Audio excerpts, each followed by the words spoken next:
can feel Reddit hitting this one now. Hello my geeks, freaks, and my peeps. Welcome back to my YouTube channel. Welcome to my YouTube channel. My name is Chaos, and today, guys, we're going to be discussing Millie's pregnancy and whether or not it's sexist. Also, hi Reddit, hope you learn media literacy. Can y'all see how annoyed with the hell of a Boston has been Reddit community?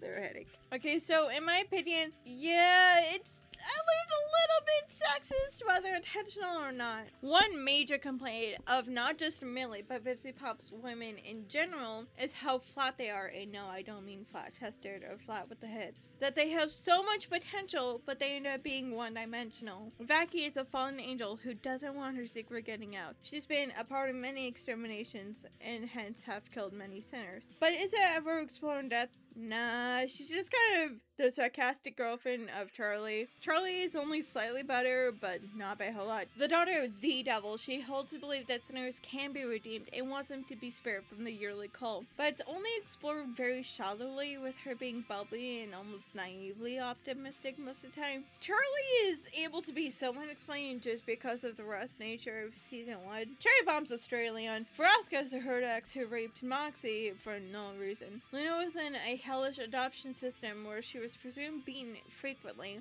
and depending on your interpretation, she either would have just been kicked out at age 18 or euthanized had Blitz not adopted her right before she became an adult. But nah, she's just a bitchy teen for the most part. Though she does get a little bit development. Stella frustrates me though so much more because she could have been so interesting. She was also forced into an arranged marriage at a very young age, forced to carry the baby of a man she doesn't even know nor even like, in a loveless marriage, and during a party with her friends, an amp who is far beneath her status fell butt naked onto her food that she was currently eating and declared, "Sorry, I fucked your husband." I mean, there's a million one directions you could go with her. Did she love Stills, or at least try to? Was she a loving mom? Was she betrayed because her husband cheated on her? Nah, she's just a dumb, angry bitch. And she's essentially replaced by Incest Elsa, who is just as useless in the narrative. Okay, so what about her male characters? Lucifer is the fallen angel, the one who gave Eve the apple and duped humanity to sin for all eternity. He was married to Lilith until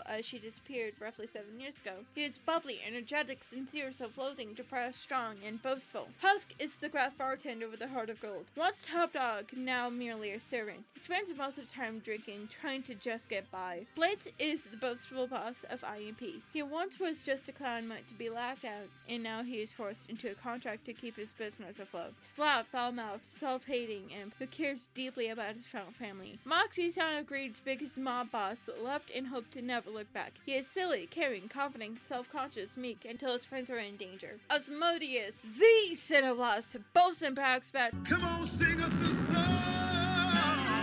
Make sure the subject is getting it on." Though he is a massive hypocrite. He has a deep relationship with none other than a disabled imp. He can be described as hot-headed, caring, kind, useless in a court of law. I hate masterminds so much. Bold and brash. Introdust is a porn star and isn't quite about that fact. He's loud, bold, and hypersexual. But this mask is so very fragile, for underneath, he's caring, scared, lonely, and meek. After years of Alice and abuse, he now throws himself fully into drugs in hopes of destroying himself so he can be discarded. He clings on to his porn star status as that's all he sees himself as worthy of. And when anyone insults his work, he gets defensive, as this is the only thing that he likes. His work is the only thing that he likes. So if no one likes it, then he's doing this all for nothing. Okay, so sorry about the long rant, but I feel like it's necessary so you get a clear dichotomy of the attention to detail between the men and the women, so you see what I mean by her women characters are far more underdeveloped. So I hear you, person who only saw the title and thumbnail and already left a comment about how I am an illiterate twat who doesn't know what she's talking about. Being pregnant is not sexist. Why can't women be mothers? You're the sexist one. Why is being pregnant sexist? Hey bestie! Hope that you watched the video before leaving said comment. Or don't, either way, I get a boost.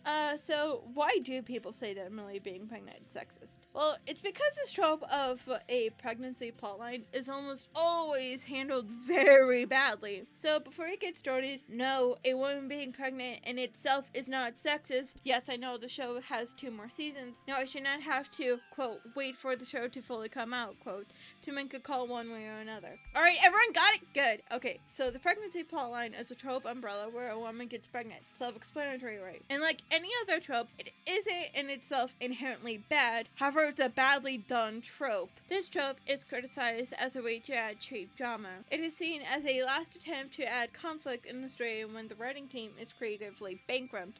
And before anyone says this, yes, it's not a live action show that has 5 seasons. But like, you can still become creatively bankrupt rather fast. Hence pregnancy plotline. Artists often use this trope to get feelings from an audience, whether it's fear, sympathy, or happiness, without having to put much thought into it. After all, who doesn't love kids and want the best for them? This trope, if not done well, will also discard the pregnant woman off as just, quote, the mom. This trope also rarely focuses on the mom's reaction to the pregnancy, but how the men around her life will react to it, which is very problematic, just because, like, why can't we know what the woman is feeling, as it is quite literally her body. And if a character who is a woman previously has never wanted a child before, for whatever reason, and she gets pregnant, it's seen as confusing, out of nowhere, and character betrayal. Okay, so, who is Millie? What are her hopes and dreams? What does she think of herself? None of these questions are answered in any other way than lip service.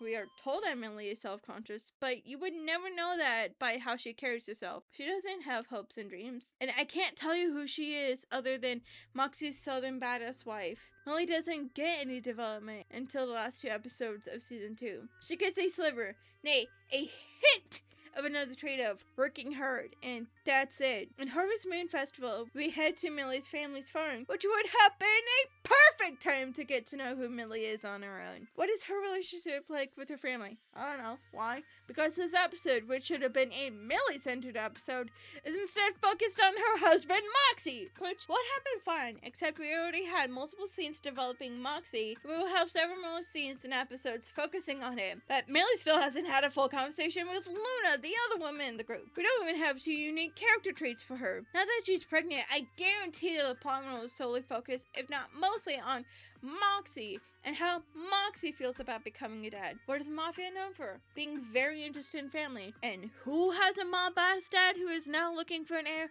That's right, Moxie. Maybe we'll also get Blitz's reaction and how that affects him as a person who has been abused by a child. Maybe we'll get Blitz's reaction and how that affects him. We'll focus on Stolas, fuck you Stolas, reminiscing on Octavia's birth in the early years, which will kickstart into Stolas trying to violate Via's boundaries to get back into her life, saying how seeing an itty bitty imp giving birth made him remember what it felt like becoming a dad. Watch it. I guarantee you that's going to happen exactly like this. But we probably won't get much about how Millie feels about being pregnant and having to give birth. Even though there's so many avenues to explore. How is she and Moxie going to be able to afford the kid? Who's going to watch the kid? How do you raise a kid in a very racist society? Did she even want the baby? Will she keep the baby? She's in the assassination business. What is she gonna do if she gets killed or Moxie gets killed? Also, I saw so many people saying that Millie was scared because she cheated on Moxie and was fearful that she would be caught, which I should not have to say why that's so dumb. Her only character trait is being Moxie's wife, and so her cheating on him makes no sense for what little character she has. There are so many reasons to be scared of becoming pregnant and having a kid, even if you want the kid. Just, like, along with the, like, things I listed above, there's, you know, health complications, there's how others react to it. It's just like, what? Who knows? This video could age like milk, and the pregnancy plotline could be held as the best pregnancy plotline in all of fiction, and Millie can actually get character outside of Moxie and the baby. I am also very aware that we're only in between seasons 2 and 3 out of 4, but I am not very optimistic because of her track record with writing in general, especially with women. Well, my geeks, fix, and peeps, that's all the time I have for you today. I hope that wherever you lie on this beautiful spectrum that we call life, I hope that you're happy and that you're healthy. Stay safe, and remember, I love you. Bye!